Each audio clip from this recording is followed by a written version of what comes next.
Hola, ¿qué tal? De nuevo con ustedes. Esta vez para tratar un tema puramente eclesial, porque como periodista trataremos temas de economía, de política, de religión, de sociología, etc. Pero temas que realmente nos lleven a descubrir verdades. Hoy la división entre las iglesias cristianas protestantes es evidente. Unos porque quieren celebrar el culto, volver al culto del sábado, y otros porque desean y protagonizan sus cultos los días domingos. Y de verdad que están bien divididos en eso. Por lo menos en Latinoamérica hay una puja, aunque en silencio lo hay. Por eso he invitado al doctor Alfredo Alarcón. Él es doctor en teología y además es el rector de la Universidad Unidad Internacional de Colombia, la única universidad, vale la pena decirlo, la única universidad eclesial en el país. Doctor Alarcón, qué bueno tenerlo en este día para poder hablar de un tema tan bonito como estos. Buenas tardes a ustedes y a los que nos están viendo en esta hora. Bueno, doctor Alarcón, a lo que vinimos. ¿Cómo es eso de este fenómeno? ¿Cómo explicar este fenómeno que a veces parece raro, pero que ahí está? Unos celebrando el domingo, otros celebrando el sábado, unos dicen que son sabáticos y que por lo tanto están judaizando, y otros hablan del domingo y ellos son los de la iglesia que tienen toda la razón. ¿Cómo conciliar esto? Realmente hay que ver que la iglesia se dividió, pero porque se desvió. Se desvió porque en un principio Dios estableció el sábado como día de descanso, básicamente. Eso lo podemos ver desde la creación. Ajá. Posteriormente, cuando hizo al hombre, Adán y a Eva, ellos guardaban mandamientos y estatutos. Por ejemplo, Génesis 26:5 habla que Abraham guardaba mandamientos y estatutos antes de la ley de Moisés. Así pues que leyes, mandamientos, estatutos, decretos fueron enseñados por Dios a la humanidad, solamente que la humanidad se desvió por su camino y encontramos, de acuerdo a los arqueólogos, que han encontrado tablillas antiquísimas de los sumerios, de los egipcios, que antes de paganizarse guardaban un día a la semana para descanso. Total que Dios enseñó desde esa época que hay que reposar así como Él lo hizo, el séptimo día de su creación. Doctor Alarcón, pero mire, si bien es cierto que en la Biblia dice en Éxodo 20, el cuarto mandamiento dice, guardarás el sábado y lo santificarás, y aún dice la Biblia que quien no lo guarde cae bajo maldición. Pero hay otra cosa. ¿Cómo entonces explicar que en el Nuevo Testamento Pablo dice, óigame bien, dice, nadie lo juzgue por día de fiesta, por comida o por bebida? ¿Cómo conciliar eso, doctor Alarcón? Sí, realmente eso está en Colosenses capítulo 2, desde el 8 hasta el 16, y hay que leerlo, porque en esa época la filosofía y más que todo la iglesia gnóstica estaba entrando en la iglesia cristiana, y ellos conocían guardar las fiestas del Señor y eran juzgados por el mundo. Entonces, total, lo que tú estás afirmando ahora, eso por un lado, ¿no? Sí. Básicamente eso. Ok. Yo no sé, doctor Alarcón, pero uno dice, ¿realmente la iglesia perdió esa esencia del sábado o del domingo? ¿Cómo es? Desde el siglo IV, cuando Constantino el Grande sencillamente mete a la religión o a toda la religión cristiana como oficial en el Imperio Romano y mete a todos los paganos debajo de lo que se llamó duchas paganas. Eso es lo que ocurre. Eso es lo que ocurrió.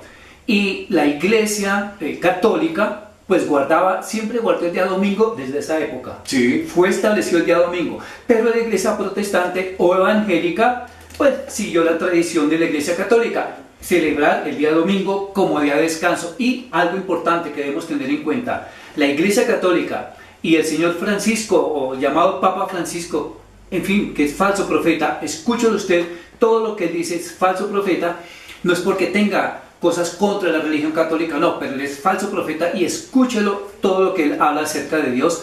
Él está estableciendo para este tiempo la ley dominical, la cual quiere cambiar los mandamientos de Dios para establecer único día de descanso como el domingo, pero en función del nuevo orden mundial. La religión del nuevo orden mundial quiere establecer el descanso del día domingo y cambiarlo por el día sábado. Ahora, ¿qué es lo que pasa? ¿No se pueden reunir los días domingos las iglesias cristianas? Por supuesto que sí. Todos los días se reunían. Hechos 2, 42, 47. La iglesia del primer siglo Ellos nos dan ejemplo, se reunían todos los días, sábados, domingos, lunes, hasta el viernes, etc. Bueno, se reunían a adorar al Señor. Ahora, no hay problema si la iglesia cristiana se reúne el domingo a adorar, pero tengamos en cuenta el cuarto mandamiento de guardar el Shabbat, el sábado, como día de reposo enseñado por Dios. No importa cuándo se reúnen, pero los mandamientos no pueden ser cambiados. Doctor Alfredo, justamente hay una cosa que me parece, yo no sé cómo decirlo, pero ¿cómo es posible que los cristianos protestantes y los cristianos católicos llegan al punto de hay que guardar la ley moral, que básicamente son los 10 mandamientos? Sin embargo, algunos nos los queremos comer y otros los queremos absorber y otros los queremos ejecutar. ¿Cómo puede explicarse ese fenómeno? Perdóneme. Sí. O sea, estamos dejando pasar el camello y colando el mosco. Sí, precisamente. No sé cómo es la cosa. Claro, precisamente cuando alguien le pregunta, ¿y usted sabe los 10 mandamientos? Y entonces dicen, sí, yo lo sé. ¿Cuál es el primero? Amar a Dios sobre todas las cosas. Realmente no está escrito así. Esto viene del catecismo católico y a muchos cristianos les pasa eso. Primer mandamiento, amar a Dios sobre todas las cosas. Pero ese no es el primer mandamiento, de eso no habla. Entonces han sido cambiados a través de la tradición y la iglesia cristiana protestante ha asimilado por lo menos el 80% de la enseñanza católica y así ha permanecido por siglos desde la época de Lutero. Perdóneme, vamos a ese tema que me parece súper interesante. En el siglo XVI justamente nace la reforma con Lutero y entonces Lutero se divorcia o se separa de la Iglesia Católica. Vuelve a las raíces judías o sencillamente maquilla lo católico y no se acuerda que las raíces de los cristianos realmente vienen de Jerusalén y de Israel. Sí. Explíquenos ese pedacito que me parece súper interesante. Sí, realmente él maquilló. Como usted lo está diciendo, él maquilló. En primer lugar. En segundo lugar, él fue antisemita, antijudío. En cuarto lugar, él tenía problemas sociales también con los campesinos de la época. En quinto lugar, él siempre permaneció sacerdote. Siempre permaneció sacerdote. Sí. En sexto lugar, ¿qué ocurrió al seno de la Iglesia Católica? Una revolución. No hubo una restauración como debió ser para la Iglesia. Una restauración no hubo. Hubo una reforma simplemente. Eso le quería preguntar. Entonces Lutero no es un reformador porque no hubo restauración. Así es. ¿Cómo se hubiera podido entonces restaurar a la verdadera iglesia, doctor Alarcón? Lo ha dicho. No volvieron a las raíces originales. Continuaron con las raíces grecorromanas traídas por los padres de la iglesia. La patrística. La patrística. Me sorprende que muchos seminarios hoy en día enseñan todavía la patrística cuando ellos hicieron daño a la iglesia. Hicieron daño a la iglesia cuando tomaron la filosofía de Aristóteles sobre todo, la fusionaron, la sintetizaron con la palabra de Dios y el producto que es la apostasía que en este tiempo vivimos. Está escrito que antes que venga el Señor Jesucristo habrá gran apostasía en la tierra y esa es la apostasía que para este tiempo se está viviendo, el resultado de los padres de la iglesia. Resultado de que decían sencillamente que la teología, por ejemplo los presocráticos, como Aristóteles, Platón, decían, la verdadera teología es la suprema filosofía. ¿O es al contrario? ¿Cómo es? Sí, básicamente ellos querían que se complementaban las dos. La enseñanza de Cristo con la filosofía de Aristóteles y Sócrates y Platón y todos ellos, entonces se complementaban. Y ese pan envenenado consumió la iglesia por 19 siglos. Pan leudado. Sí. 19 siglos. Este es el tiempo en que Dios está quitando esa filosofía de su iglesia. Dice 1 Corintios 1:18 que Dios eliminará de su iglesia la filosofía. Ahí está, y este tiempo Dios lo está haciendo. Dios está sacando ese remanente de muchas iglesias que ese remanente que no está de acuerdo con el ecumenismo. Entonces viene el ecumenismo como producto de eso. Ecumenismo tanto dentro de la iglesia cristiana protestante como dentro del catolicismo. Precisamente, hay un ecumenismo que no solamente tiene que ver con los católicos y los protestantes, pero también con todas las religiones del mundo. Sí. con todas las religiones del mundo, ¿cuál es el sistema del nuevo orden mundial? Sencillamente reunir todas las religiones para que en un futuro próximo, muy próximo, el anticristo se pueda levantar y haya una religión mundial, como una política, una economía mundial. Pero de todas maneras va a surgir lo que se llama el remanente, aquellos que no han doblado sus rodillas delante de los Baales, delante del sistema religioso, como lo dice Romanos 12:2, ¿no? No se sometan, no se adhieran, no se junten en el sistema de cosas de este mundo. Eso es, precisamente ese remanente del Señor, ese remanente es el que en este tiempo está saliendo de toda aquella apostasía, de la iglesia apostataria, ahí está saliendo.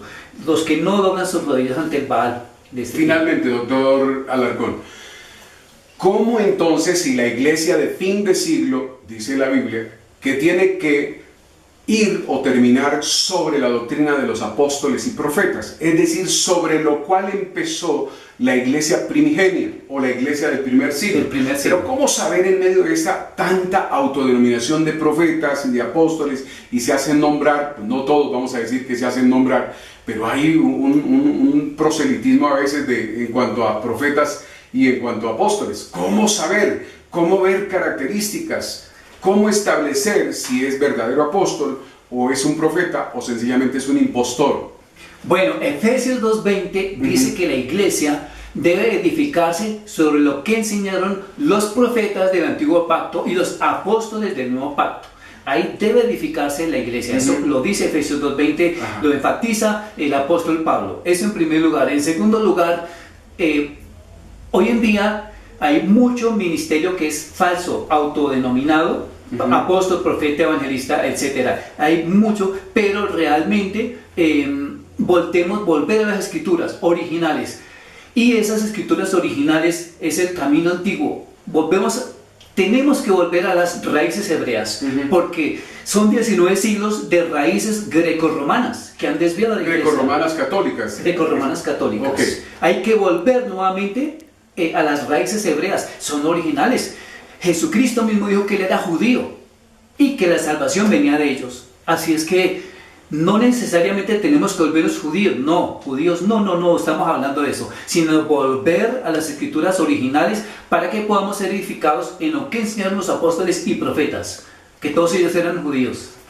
Doctor Alarcón, le quedo inmensamente agradecido de verdad por un tema que resulta a veces escabroso, escandaloso, pero que hay que tocarlo dentro de nuestras iglesias. ¿Por qué? Porque tenemos que evitar el ecumenismo, y el ecumenismo no solo va a estar dentro de la iglesia protestante cristiana, dentro de la iglesia católica, sino que, como lo dijo el doctor Alarcón, es una amalgama de todas las religiones para ir al famoso NOM o el nuevo orden mundial.